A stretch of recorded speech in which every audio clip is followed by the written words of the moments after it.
পাৰহুৱাত আপকোৰ ৩২ সংখ্যক প্ৰতিষ্ঠা দিৱসৰ কাৰ্যসূচীত ৩টা বঁটা প্ৰদানৰ ঘোষণা। ৰাজ্যৰ অন্যান্য জিলাৰ লগতে আছাম প্ৰেছ কৰেছপণ্ডেন্স ইউনিয়ন চমুকৈ আপকোৰ ৩২ সংখ্যক প্ৰতিষ্ঠা দিৱসটি কাৰ্বি আংলং জিলাৰ পাৰহুৱাত বুধবাৰে অনুষ্ঠিত কৰা কাৰ্যসূচীৰ সফল সামৰণি পৰিছে। আপকোৰ প্ৰতিষ্ঠা দিৱসৰ কাৰ্যসূচী অনুসৰি পুৱা ৯ বজাত পতাকা উত্তোলন কৰে আপকোৰ কাৰ্বি আংলং জিলা সমিতিৰ সভাপতি চাম সিং ক্ৰয়ে। ৯:৩০ শ্বহীদ তৰ্পণ কৰে মুখ্য তৰ্পক উপদেষ্টা ৰবীন বৰুৱা আৰু কেন্দ্ৰীয় সমিতিৰ প্ৰচাৰ সম্পাদক হৰসিং ৰংফাৰে। ইয়াৰ পিছতে অনুষ্ঠিত কৰা হয় মুকলি সভা। এই সভাত সভাপতিত্ব কৰে আপকোৰ কাৰ্বি আংলং জিলা সমিতিৰ সভাপতি চাম সিং ক্ৰয়।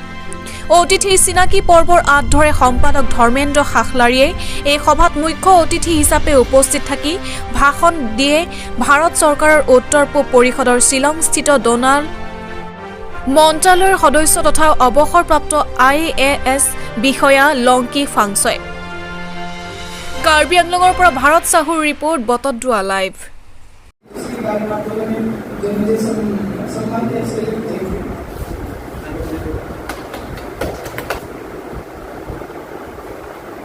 নমস্কাৰ, মোৰ নাম হৈছে কৃষ্টি কলিতা। মই ভৱিষ্যতে নেপালী আৰু ঘৰ সমাজৰ কল্যাণ সেৱা কৰিবলৈ চেষ্টা কৰিম। ধন্যবাদ।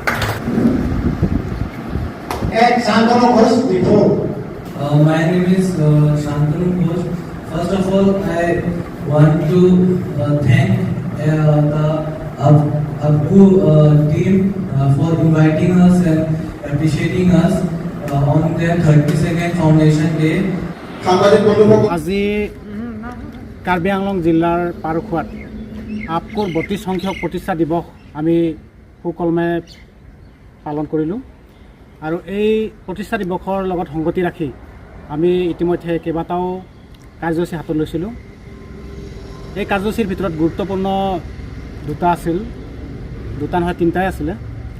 সেইবোৰৰ ভিতৰত আমাৰ কাৰ্বি আংলং জিলাৰ ভিতৰত প্ৰথম হাইস্কুল শিক্ষান্ত পৰীক্ষাত প্ৰথম স্থান, দ্বিতীয় স্থান আৰু তৃতীয় স্থান প্ৰাপ্ত ছাত্ৰ ছাত্ৰীসকলক আমি বিশেষকৈ বোকাজান, ডিফু আৰু হাৰাঘাটৰ 4গৰাকী শিক্ষাৰ্থীক আমি অভিনন্দন জ্ঞাপন তথা বিশেষ সম্বৰ্ধনা আমি জনাইছোঁ।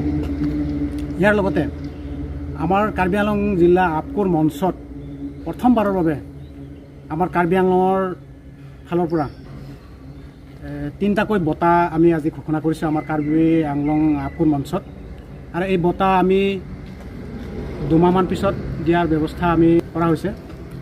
আৰু এই বঁটা দিবৰ বাবে জুৰি বৰ্ড লাগে আৰু এই জুৰি বৰ্ডৰো সদস্য অলৰেডি গঠন কৰা হ'ল আৰু জুৰি বৰ্ডৰ সদস্যসকলকো ঘোষণা কৰা হৈছে আজি। তেওঁলোক হ'ল বকলীয়াঘাটৰ ভৱেন কোচ, দ্বিতীয়জন হৈছে ডিফুৰ ভৱপ্ৰসাদ দেউৰী আৰু তৃতীয়জন হৈছে আমাৰ ৰজাপথাৰৰ শৰৎ পাটৰ। এই জুৰি বৰ্ডে মানে নিৰ্বাচিত কৰিব কাৰ্বি আংলঙৰ মানে কাক বঁটাটো দিব। তেওঁলোকে গঠন কৰাৰ পিছত আমাৰ সভাপতি সম্পাদকক তেওঁলোকে তথ্যটো দিলে আমি পিছত প্ৰেছ মিট যোগেদি আমি বঁটাটো আমি ঘোষণা কৰিম। গতিকে এই বঁটা ঘোষণা কৰিবলৈ আমি এই প্ৰতিষ্ঠা দিৱসৰ পৰাই আমি গৌৰৱ অনুভৱ কৰিছোঁ কাৰ্বি আংলঙৰ পৰা। গতিকে আজি আমি আমাৰ মুখ্য অতিথি হিচাপে আমাৰ আপকোৰ মঞ্চত আহি উপস্থিত হৈছিল গুৱাহাটীৰ পৰা উত্তৰ পূব ভাৰতৰ ডোনাল্ড মন্ত্ৰণালয়ৰ মানে সদস্য তথা প্ৰাক্তন IAS বিষয়া লংকি ফাংছ। তেখেতে আহি চিফ গেষ্ট হিচাপে ভাষণ দি গ'ল। ইয়াৰ উপৰিও আমাৰ এই অনুষ্ঠানত কাৰ্বি আংলঙৰ মানে বিভিন্ন প্ৰান্তৰ পৰা বহু কেইগৰাকী সাংবাদিক আহি উপস্থিত হৈছিল। গতিকে ভৱিষ্যতত আৰু ভাল আমি পদক্ষেপ ল'ম বুলি আশা কৰিছোঁ। আজি 32তম আছাম কৰেছপণ্ডেণ্ট ইউনিয়ন চমুকৈ আপকো প্ৰতিষ্ঠা দিৱস কাৰ্বি আংলং ডিষ্ট্ৰিক্ট পাৰকোৱা গেষ্ট হাউচত খুবেই ভাল লাগিল আৰু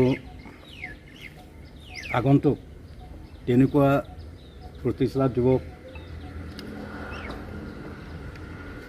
আজি বহুতখিনি কথা আগবাঢ়ি আহিছে। সৰ্বধনা আমি জনাইছোঁ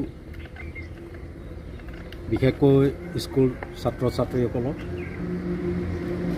ক্লাছ 10 পাছ অৰ্থাৎ HSLC প্ৰথম, দ্বিতীয় আৰু তৃতীয় কাৰ্বি আংলং জিলাৰ ভিতৰত মানে নাম্বাৰ লাভ কৰা লোকক আমি অনুমোদন জনাইছোঁ আৰু 4গৰাকী আমি আমাৰ হৈ কাৰ্বি আংলং আপকো হৈ আমি চাৰ্টিফিকেট দিয়া হৈছে। গতিকে আগন্তুক অহা বছৰ যদিহে আমি আপকোৰ হৈ আমি এইটোৱে প্ৰিপেয়াৰেশ্যন কৰি আছোঁ। অহা বছৰ তেনেকুৱা নহয়, খালি মেট্ৰিকত নহয়, আমি হায়াৰ ছেকেণ্ডেৰীতো আমি ল'ৰা ছোৱালীবিলাকক মানে ফাৰ্ষ্ট, ছেকেণ্ড, থাৰ্ড যিহেতু কাৰ্বি আংলং এইবাৰ নিচিনা মানে ফাৰ্ষ্ট, ছেকেণ্ড, থাৰ্ড নাম্বাৰ পোৱাকেইটাক জয়লাভ কৰাকেইটাক আমি পুনৰ আকৌ জনাম।